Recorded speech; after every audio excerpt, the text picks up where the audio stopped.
This is how this cult works. You've got a pyramid, and at the top are the inner circle of the cult that are driving this globally.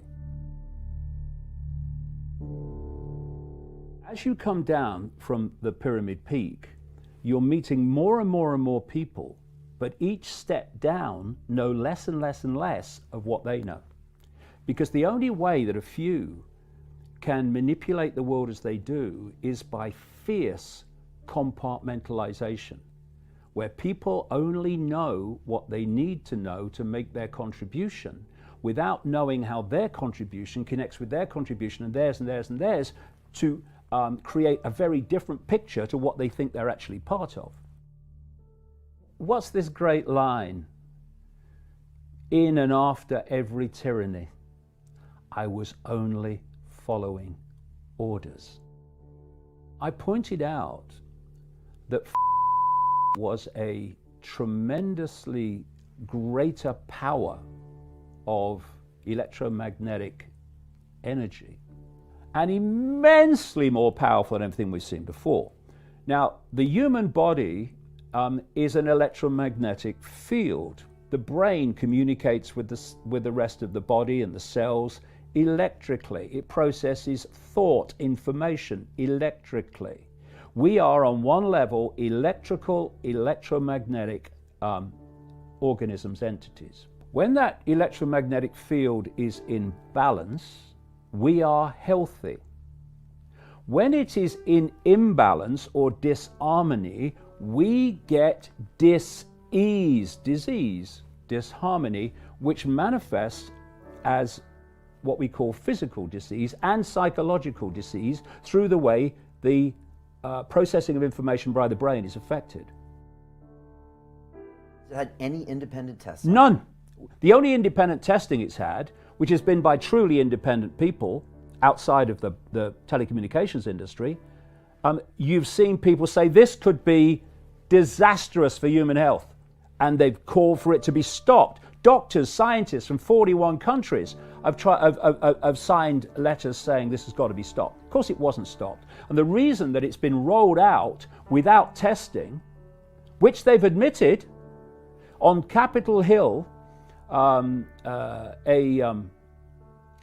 senator asked the members of the telecommunications industry, this was last year, how much testing have you done?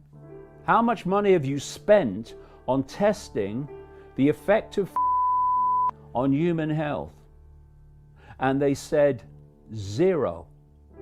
Reason that is because if they had, and that had been publicly published, would never have been allowed.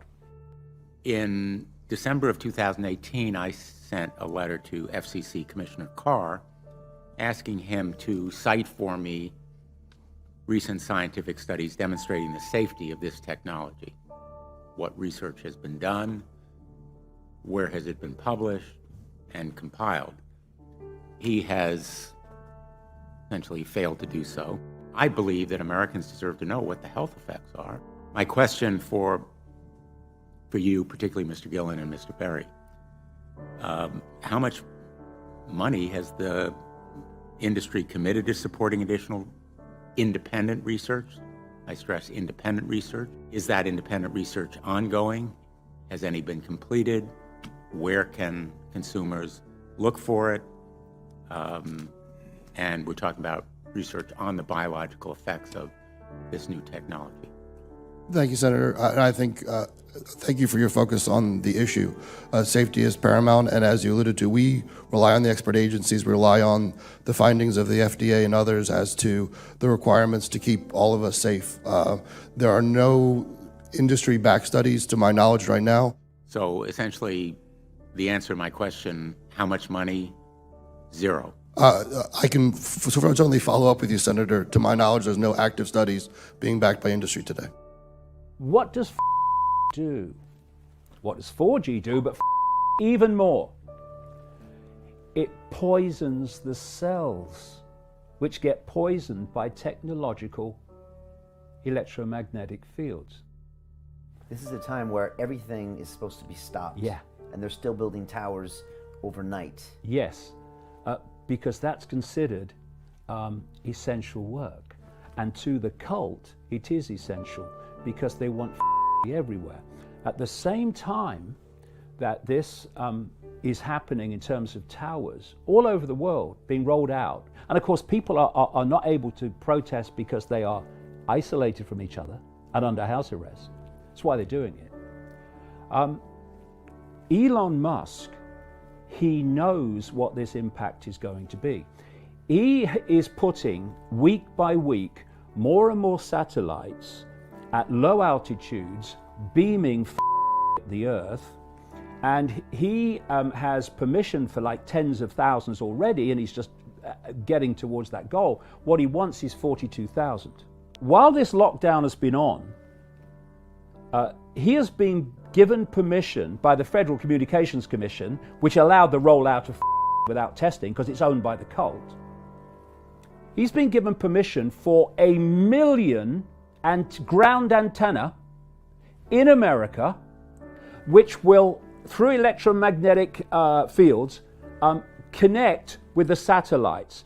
They are creating a technological sub-reality of what they call the smart grid, surrounding the world with satellites and pouring this stuff in, because they're creating a sub-reality to which the human mind will be connected to via AI, and they're even giving you a time when this should start to happen in a serious way, 2030, a year that keeps coming up for everything. This is admitted by the telecommunications industry. At 60 gigahertz, which is where they want to take it, stops the human body and blood absorbing oxygen. The more that they expand, the more is going to impact upon the population's health. And the more it impacts upon the population's health, the more they can say it's caused by.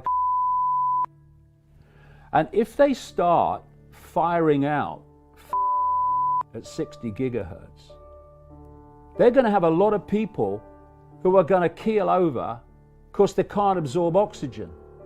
None of this is by accident. It's all by design. There is a long planned agenda for humanity leading to total and utter control through AI and control of the human mind and perception. And it's going step by step by step by step. You go in steps, and each step is promoted as unconnected to the other steps until you get down the line. You look back and you see where all the apparently but not unconnected steps have taken you in a very clear and obvious direction.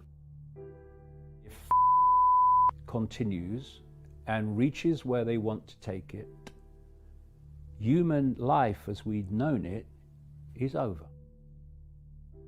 You go and look at your children and your grandchildren in the eye, and you justify to them you doing nothing. Because if you think it's bad for you, just have some imagination and see the world of total, utter control, dystopia, that your children and your grandchildren are going to live in. We are at a pivotal point in the history of the human race, literally, because there will be no human race as we know it if we don't get our arses in gear now, worldwide. A few people can't control the world, that's ridiculous.